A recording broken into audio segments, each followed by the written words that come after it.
Before the eyes close at night, there is a door few recognize, a door that opens not to dreams, but to creation itself. Neville Goddard, the mystic who shook the world with his teachings, revealed a secret, not a ritual with candles, not a prayer whispered into the dark, but a simple act of imagination, performed in the moments before sleep. He said, "What you feel is true. In the silence of night, you will awaken to in the light of day." This video is not theory, it is instruction. A clear, step-by-step guide to using Neville's technique to invite wealth into one's life. Not tomorrow, not next year, but beginning tonight. For those who stay until the end, there will be more than knowledge. There will be practice, and practice transforms everything. The secret of the night, when the world grows quiet and the weight of the day settles into the body, something extraordinary happens. The conscious mind, busy with worries and lists, begins to loosen its grip. Thoughts grow softer, images become more vivid, and the invisible border between waking and sleep approaches. Neville Goddard called this moment sacred, because here, in this fragile state, the imagination is most powerful. Why? Because the rational guard, the part that insists things are real or not real, begins to fall asleep, and what slips into the mind in this space sinks directly into the subconscious. Imagine planting a seed. In the heat of the day, the soil is hard. But at night, the ground softens, welcoming what is placed within it. So too with the mind. At night, the soil of the subconscious becomes fertile. It accepts suggestion. It welcomes assumption. It believes what it is shown. Neville revealed this. If, before falling asleep, one assumes the feeling of already being wealthy, the subconscious accepts it as fact. And once accepted, it begins to rearrange reality itself, bringing into experience the reflection of that assumption.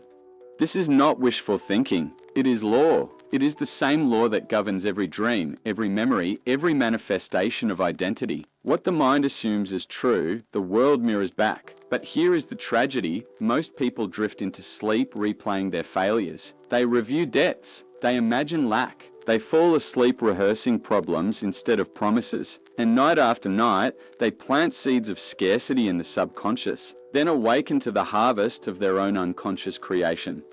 Neville's secret was never about money alone. It was about power. The power to choose what seeds to plant before sleep. The power to decide the story that tomorrow must echo. And when this is done with wealth, when one goes to bed, not as someone hoping for money, but as someone already possessing it, the subconscious takes that assumption and makes it flesh. This is the first door. The recognition that night is not the end of the day, but the beginning of creation.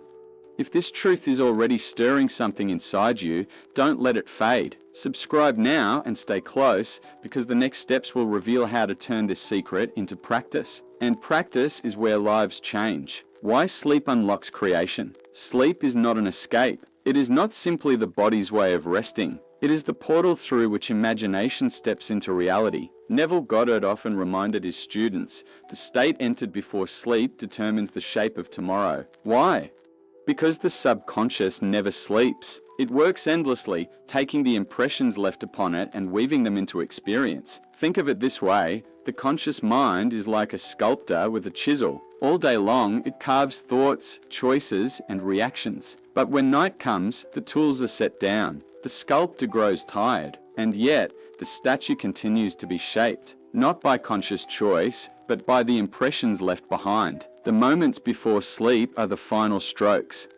The last vision, the last feeling, the last assumption carried into the night becomes the blueprint the subconscious follows. If that last feeling is fear, fear multiplies. If it is lack, lack expands. If it is wealth, wealth begins to form. Modern science even hints at this. Neuroscientists have discovered that the brain replays memories and emotions during sleep, strengthening whatever is most vivid. Neville knew this long before research confirmed it.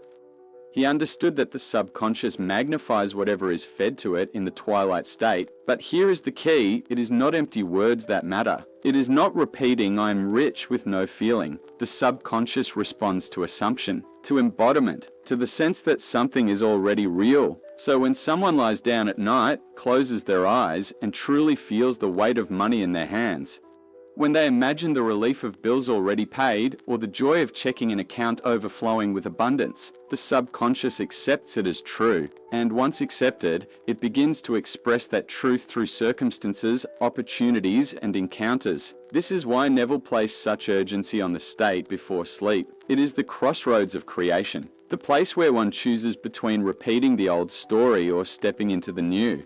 Night after night, most people unconsciously repeat the old. They rehearse arguments, relive failures, imagine worst-case scenarios, and then they wonder why tomorrow feels like yesterday. But the one who understands this law, who deliberately enters sleep carrying a vision of wealth already possessed, writes a new script upon the subconscious, and that script must unfold because imagination is reality in seed form. This is the mystery of sleep, not the end of the day, but the beginning of manifestation. If you've ever noticed how your mornings feel like a reflection of your last thoughts at night, share it in the comments. Your story might be the spark that helps someone else see the truth of this law. The power of SATS. Neville Goddard gave a name to this delicate threshold between wakefulness and sleep. He called it SATS, the state akin to sleep. It is not full sleep. It is not full wakefulness. It is the in-between, the twilight of consciousness where imagination is vivid and resistance is weak. Most people enter SATS every night without knowing it. They drift, their bodies heavy, their minds wandering. But they enter carrying fears, regrets, and memories of failure. And so, without realizing it, they imprint these states upon the subconscious. Neville's instruction was radical in its simplicity. Do not fall asleep as a beggar. Do not fall asleep as someone hoping, waiting, or pleading. Fall asleep as the one who already is. He taught that in SATS, one must assume the end, not the process, not the steps, not the how, but the finished state of the desire fulfilled. So, when the desire is wealth, one does not imagine working harder or chasing opportunities. One imagines already living in the abundance longed for, the account already full, the debt already gone, the relief already felt, the joy already lived. In this state, the body is relaxed, almost asleep. Breathing is slow. The world of senses fades. And yet, the imagination burns bright. It is here that one constructs the scene. A short, simple imaginal act that implies the wish fulfilled. Perhaps it is holding a bank statement with overflowing numbers. Perhaps it is a friend congratulating them on success. Perhaps it is the feeling of handing a gift bought freely without concern for money. Whatever the scene, it must carry emotion.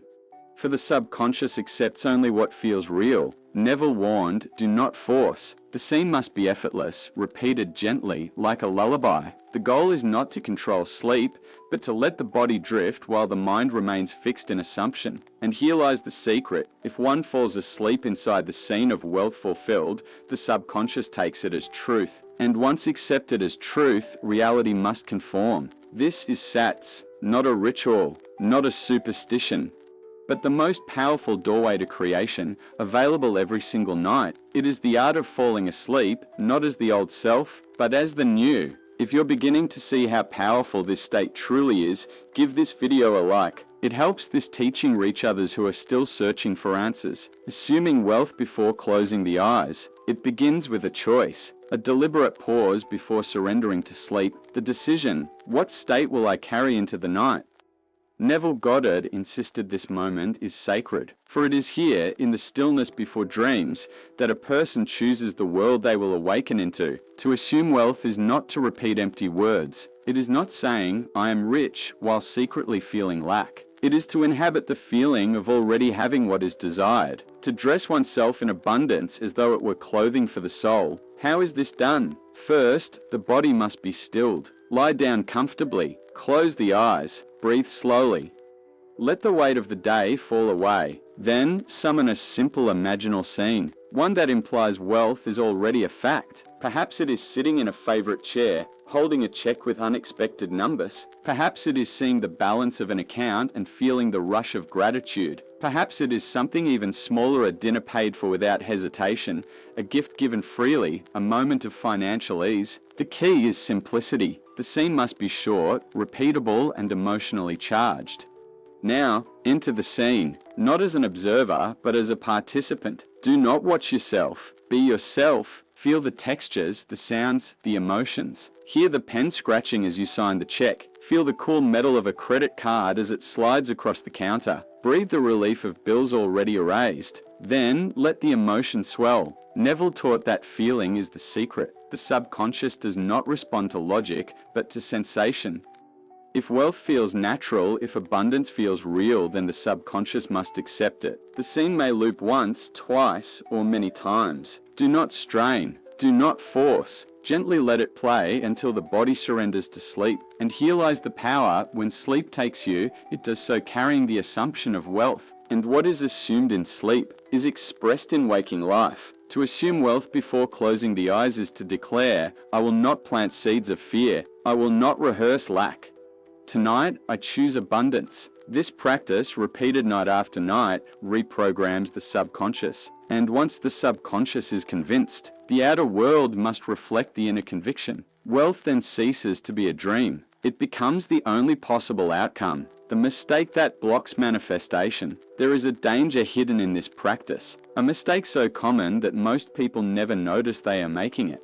And yet, it is the very thing that prevents the subconscious from accepting wealth. The mistake is this: falling asleep in contradiction. Neville Goddard warned again and again, what matters is not the words spoken, but the state assumed. And many, without realizing, assume lack even as they claim abundance. They lie down at night whispering, I am rich, but in their chest they feel emptiness. They repeat affirmations, but in their imagination they see debts, worries, and unpaid bills. They speak of wealth, but they embody poverty. The subconscious does not listen to words. It listens only to the feeling behind them. This is why Neville declared, feeling is the secret. It is not about convincing the mind. It is about persuading the heart. It is about resting in the naturalness of the wish fulfilled. The error comes when one tries too hard. They strain. They force images. They try to make the scene real, rather than gently allowing it. And in that effort, they confirm to themselves, it isn't real yet. This is the contradiction. The attempt to become something instead of resting is the one who already is. Another common mistake is falling asleep rehearsing the day, replaying arguments, reviewing disappointments, worrying about tomorrow. These scenes too are accepted by the subconscious, and night after night they solidify the very reality one longs to escape. The remedy is simple, though not always easy: surrender. Do not fight the old self. Do not wrestle with doubt. Simply shift attention. Choose one simple imaginal act that feels natural, and repeat it gently until sleep arrives. If doubt whispers, do not argue with it. Let it pass like a cloud. Return to the feeling of wealth fulfilled. Neville often compared this to a lullaby. One does not shout a lullaby. One does not strain to sing it. It is soft, repetitive, soothing. Until the child drifts into sleep, so too with the subconscious. The greatest mistake is fighting. The greatest secret is allowing. Fall asleep, not in contradiction, but in harmony with the end desired. Fall asleep is the wealthy self, and the subconscious, loyal and obedient, will build the world to match. Awakening in a new world. And now, the circle is complete. The secret has been revealed. Not a complex ritual, not a distant philosophy, but a simple choice, repeated each night before surrendering to sleep. Neville Goddard's teaching was clear. The world is imagination pushed out, and the subconscious is the servant that brings imagination into form. To fall asleep in wealth is to awaken in wealth. To assume abundance in the silence of night is to live abundance in the light of day. This is not magic. It is law. The same law that has governed every dream, every creation, every identity since the beginning of time. So tonight, and every night that follows, the invitation is simple. Do not go to bed as the old self. Do not drift into sleep rehearsing lack, replaying worry, or repeating fear. Choose instead to fall asleep as the wealthy one, the abundant one, the one who already possesses the life they once only imagined. And when the eyes close with that assumption, the subconscious accepts it. And when the subconscious accepts it, the world cannot help but bend to reflect it. It may come through opportunities. It may come through unexpected gifts. It may come through inspired action rising naturally from within, but it will come, for the law cannot fail. This is the secret Neville guarded and gave freely. This is the practice that turns desire into reality, not someday, but beginning tonight. So ask yourself now, Who will you be when you close your eyes? The one who waits, or the one who already is? The choice is yours. The world will echo it. If this message has awakened something inside you, do not let it fade. Subscribe now so that each week you can dive deeper into Neville's teachings and practice them step by step. Like this video if it spoke to your heart, and share it with someone who needs to remember their power. And in the comments write, "Tonight I choose wealth." Let this be your declaration and let the world rise to meet it.